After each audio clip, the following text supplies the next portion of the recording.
A powerful spiritual force pulsates all around us, offering energy and meaning to our daily lives. If we can meet the challenge of this force, our lives will expand in joy, peace, and fulfillment.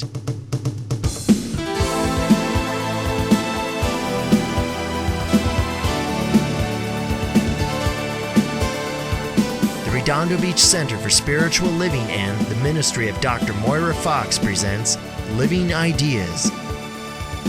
The power of new thought based on the dynamic principles of science of mind as taught by Dr. Moira Fox. These programs are presented in order that we encompass the mastery of well-directed faith based on the inner conviction that we are surrounded by an intelligent law, which does unto each of us as we believe. And welcome into this day, into this very special day of remembrance, a day for us all to do a little pondering and to grow as a result of that. It is a day when many people across the land are in sorrow and are in sadness. And as the scriptures say, there's a time and a place for everything, a time to be sad and a time to be glad. So today we unite ourselves with the sadness that is being experienced in so many corners of this great country, and indeed beyond, because what happened on 9/11 10 years ago was a world event, and it brought us all together as one people, and the world grieved alongside of us all.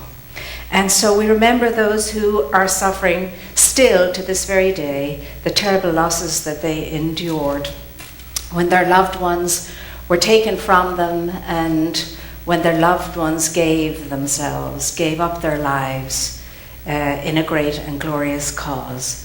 And of course we remember, of course we honor that, and of course our lives are changed as a consequence of it all. So thinking about what is it that you say on a day like today, what do you say on 9/11? When I asked myself that question this week, throughout the week, the answer was not anything that came in words, but the inclination and the energy and the draw was to just go into the silence, go into the quietude, go into the stillness, and there draw all those people who are sorrowing and in sadness into the cradle of the heart, wherein dwells the spirit of life itself, and there bow the head and be with them one in solidarity, and bless and bless and bless their lives with comfort and peace and a new understanding of how life can be and how good comes out of everything. And so that would be the natural tendency in the face of something that awesome, because we must remain wordless before it, because there are no words to explain it. And so the question for the last 6 months has been, in my own spiritual community and in the interfaith community, what are we going to do about 9/11? It's the 10th anniversary. What are we going to do about it? And we all thought about what we were going to do about it. And when I personally sat down to think about what we were going to do about it, the question kept being nudged aside. And the intuitive presence within was saying, that's not the question. The question is, what have we done since 9/11? What have we done since 9/11? How have we contributed to a transformative state of being in this world? And yes, change has occurred, as change always will. Our lives do change when these things happen. And they have been changing all along throughout history since these terrible things have been happening. And these wonderful breakthroughs have been happening too. Our lives change all the time. But the question is how? How do they change? And so as I was looking out at the world to see how life had changed, as I was sharing this morning, as a result of 9/11, I was asking myself the question, well, how is the world has it become a little kinder? Has it become a little bit more understanding and forgiving and compassionate. And the line of questions went on like this as I looked out into the world to perceive what was going on out there just now. And then those questions got nudged out of the way, really with energy. And the intuitive presence said, no, those are not the questions to be asking. Listen to the real question that needs to be asked. So I did. And the real question was, well, since 9/11, how have you become kinder? How have you become more compassionate? How have you become more understanding? How have you worked to integrate and bring about unity in diversity? And the questions went along that line. And then I was brought back to the understanding and the realization that I had many moons ago that burdened me greatly when I woke up for the first time and realized that the responsibility for life and living rested on my own shoulders and no one else's. And it remained a burden upon my shoulders until I realized that this work that's given to me, as it is given to each individual one of us, whatever that work is not my own. It's the work of the one who sent me, the one who brought me forth into being, the one who called me. And so I lightened up and realized I didn't have to face that task alone, that I had plenty of help. And that indeed that help went before me and prepared the way.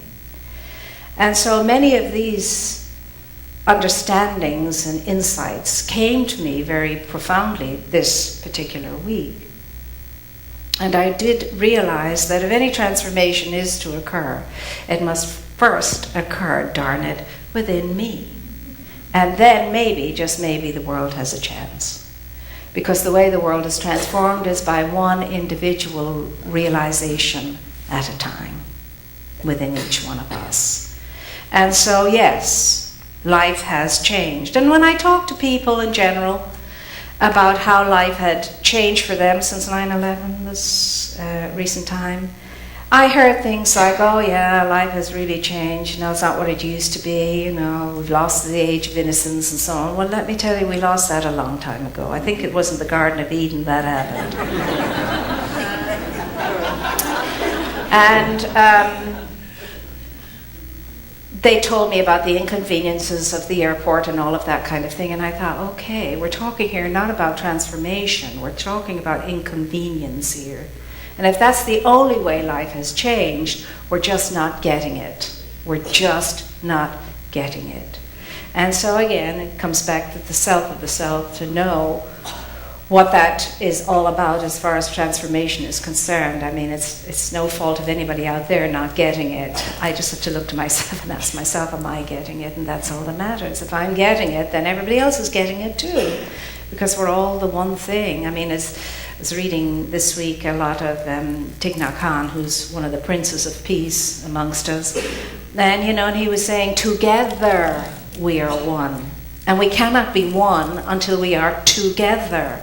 Together we are one. And so many things were moving through my sense and sensibilities this week. And I remembered when Ben Laden was transitioned into his next experience, and all the responses to that around the country, and especially in one particular show that was covering it. And I remember that's not my reaction. I looked at that and I said, that's not my reaction, because my reaction was more than anything else outside of words and things. I just felt a deep, deep sadness, and the tears rolled down out of my eyes, and I found myself blessing that man and sending him into now peace and wisdom and understanding, and knowing that his new life would afford him the opportunity to come to terms with all of that. And saddened by the reaction of some here, because the reaction was the very same way as the reaction in some parts of the Middle East when the towers came down. And I thought, we cannot behave ourselves at the same level. We just cannot. That's not what's going to heal and unify and cause us together to be one. And I'm sometimes surprised, even I have to say, that within my own spiritual community, which means my own, spiritual faith group, I very often hear things that are not necessarily smacking of understanding and an understanding of how we're all one and how life interacts with each other in a way that causes us all to be caught up in everything that's going on and how we all contribute to everything that's going on, the good, the bad, and the indifferent. And I think, gosh, oh golly, gee, if this is what we're thinking in this particular community, God only knows what the world out there is thinking. And if we can't get it at some higher level, how can we expect the world out there to get it at any higher level? And it's not with judgment that I realize that. It's just with, goodness me, we still have work to do. And so we just keep prayerfully knowing that we all get it as best we can, and according to our own growth and development and advancement, because no doubt the world is unfolding as it's supposed to unfold, and each individual one within it is doing that. But I have to say, I'm so grateful to be part of this spiritual community. We do at least make that endeavor to look at life from its highest point of view and to see ourselves as integrated with all else besides. I mean, there is a Shinto expression that I love, and it says that, that the sky is the father and the earth is the mother, and we are all brothers and sisters in the one life that's being lived. And we get that in theory. I know we do. I know we get it in theory, and we're endeavoring to get it in practice too. So those questions will always bubble up within us, but when they do, they must come back to us as individual questions pertaining to our own personal lives, or they're not of very much value at all.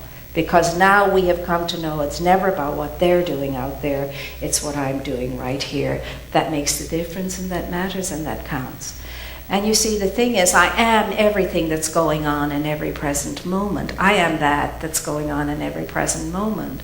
And I have to follow that with asking myself the question, am I worth enough to pay attention to my own self and my own needs and take care of myself? Do I understand within myself that I am worth it? I am of sufficient value to pay attention to myself and take care of myself, which is the first spiral along that spiral of growth and advancement and development. Because when I do that, and I become cognizant of what is significant and important and seminal in my life, I'm growing. And if I am growing, I'm contributing. And if I'm contributing, I am making a difference in the world, and I am assisting and supporting the transformation that moves us into that peace that passes understanding. But how do we get to the peace that passes understanding? Well, we don't get to it because peace, there's no way to peace. Peace is the way. No more than there is no way to love. Love is its own way. There is no way to forgiveness. Forgiveness is its own way. I have to be it for it to happen. So there's no way to it because I'm in it. And it's present to me always and ever. It's like the wisdom of the sages and the ages has always been available to us for those of us who choose to receive it and imbibe it and learn from it and be transformed as a result of it. But not all of us choose to receive that gift that's there. When we look out into the world, it seems to me, we're still looking out for something to happen, someone to come that will make a difference, that will, bring us whatever it is we think we need in order to fix it all. The Messiah complex. We're still looking for a Messiah. We want the Messiah to come along. And of course, no amount of Messiahs can do for us what we must do for ourselves. And those whom we have labeled Messiah have told us that. They have told us it is done unto us as we believe. They have told us that if it's going to be, it's up to each and every individual one of us, ourselves. They've simply pointed in a direction, but they were not here to do it for us. It has to be done through us, whatever that is, Whatever that good thing is, it must come through us and not to us. And that's the way life works. And we have this wonderful teaching that reminds us of that. But how is it all going to change? How is it all going to be different? And it can change and it can be different. But it's not going to happen. This peace that we long for is not going to happen until we stop being afraid and scared of each other, until we stop being suspicious of each other, until we stop being in competition with each other. And the only way that's going to happen is for us to start loving each other. Well, now there's something to ponder. That's not going to happen either until I first can love who and what I am and can wrap myself in that embrace of myself and accept myself, good, bad, and indifferent, exactly as I am, and honor the moreness within me that I know can help me transform the not so good. When I do that, then I'm ready to love my neighbor. When I love my neighbor, I'm ready to love my enemy. Now, Thich Nhat Hanh would say, there are no enemies. There are no enemies. We're all one. And if there is an enemy, the only enemy there is right here. You hear the expression, I am my own worst enemy. I am my only enemy. There is none other. And so we're called to a very, very high calling. It is asked of us. It is asked of us to go beyond the behaviors, the appearances, the circumstances, and to see life at its truth level. In every person, place, and thing. Is it easy? By Jiminy Crickets, it is not. It is extremely muy difícil, extremely hard to do that, and yet we're called to it. And we would not be called to it if we couldn't do it. It is within us to do that. It is within us to love our enemies, to do good to those who hate us, and to pray for those who persecute and despitefully or calumniate us, despitefully use us. It is within us to do that. And many who have gone before, and those amongst us today, are doing exactly that. And if they can do it under dire circumstances, you and I certainly can do it too. And that's what we are called to, and no less than that. And until we're open to being in that energy, nothing is going to change for us. And nothing will change in the outer world either, because for the outer world to change, the inner world must. 10 years ago, I was sharing this morning, an 8-year-old woke up into a day that was wonderful. A normal day like every other day. And she was happy to go to school because she loved school. And she had lots of friends in school. And she enjoyed it all. And she was a regular kid. By the time night fell, that child had been labeled a Muslim terrorist. And when she went to school after that, she was terrorized and brutalized and became a very unhappy young child. Actually, to the point that her hair turned gray at the age of 8 years of age. And her mother kept saying, this is an anomaly, this is not how people are in America, this is not the way people are, this is just, unfortunately, one of those odd situations. And she kept trying to believe that and say that. The father, however, was not so hopeful, and he was an Israeli Muslim, and he had come here to this country to make a good life for his family. And the mother, however, was born here, and she was an American Muslim. And the end of it, the outcome was the family broke up. He went back to Israel. He wanted to take the family back, and the mother didn't want to go. She thought the children would have a better life here. And he went back, and the family was split, and they had a very difficult time of it. And it didn't stop. And even though they changed schools, it didn't stop. And the little one is now a teenager, and she's doing better, but, you know, it's hard. But the mother kept saying, I kept telling my girls, have faith, have trust. This country's a great country, and eventually it'll all work out. And she gave her things to read about the Japanese community, you know, and what they had to endure during the Second World War, and how everything turned out right for them in the end, and so on and so forth. And that's what she still believes, and that's what she still thinks, although her faith has been shattered. So, you know, it's not just everybody is victimized in situations like this. Both sides, when you're choosing sides or have to see sides, both sides are victimized in a situation like this.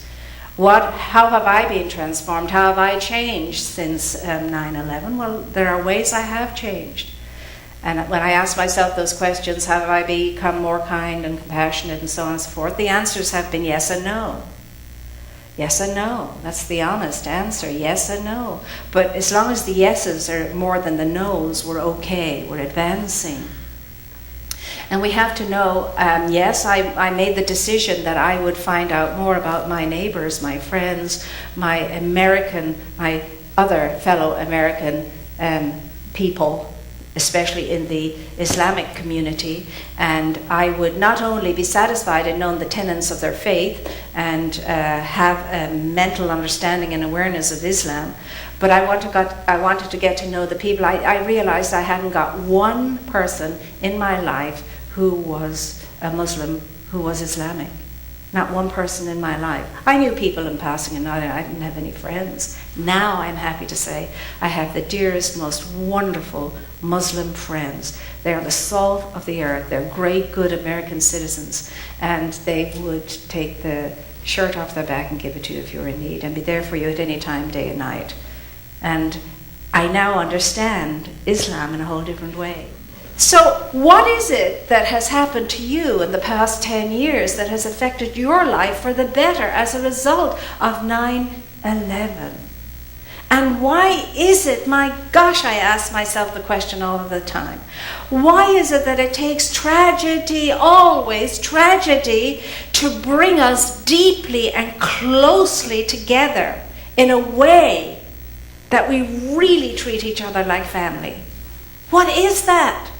We don't seem to be able to do it outside of tragic situations. We're there for each other in tragedy, but for the rest of the time, forget about it.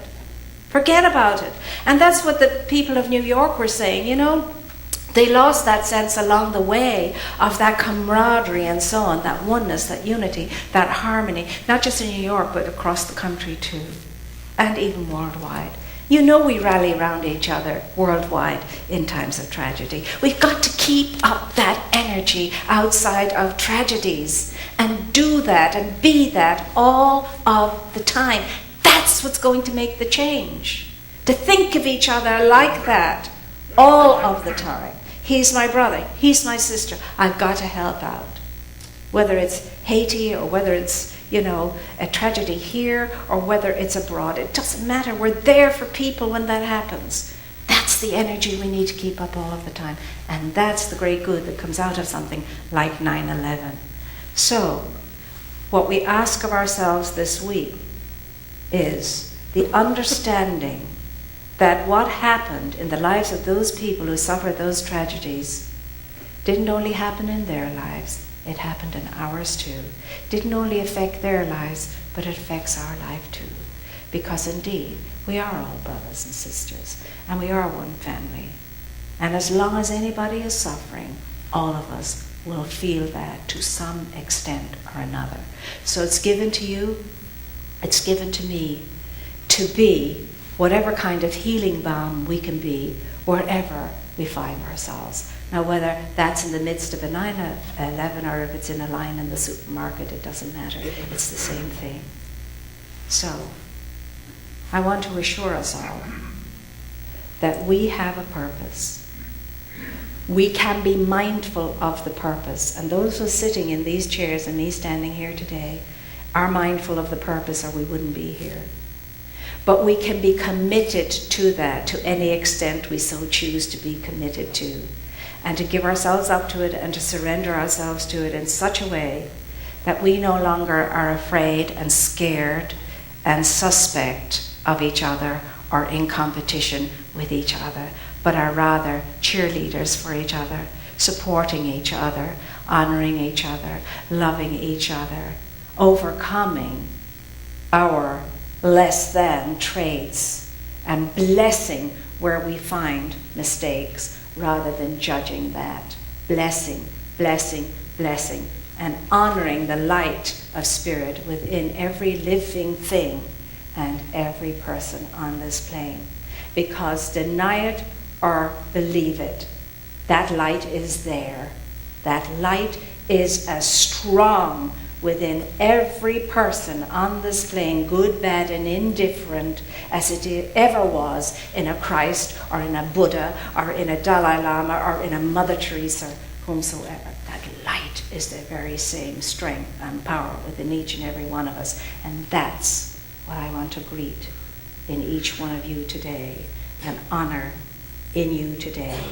And thank you very much, heartily, for all the good you're doing in this world that you have no idea about, because every good thought, every good deed, and every good feeling transforms this world. So I say to you, may the peace that passes all understanding be the song in your heart, and may the love that is unconditional and unconditioned be the light in your mind as you live the remainder of your days. So let us move ahead together as one and take it each precious breath at a time. Namaste.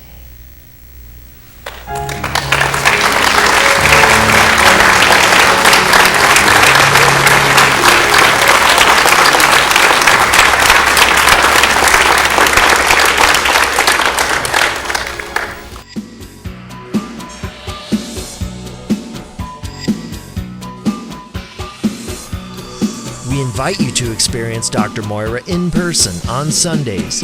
Our services are at 9 a.m. and 11 a.m., and childcare is available. Please join us.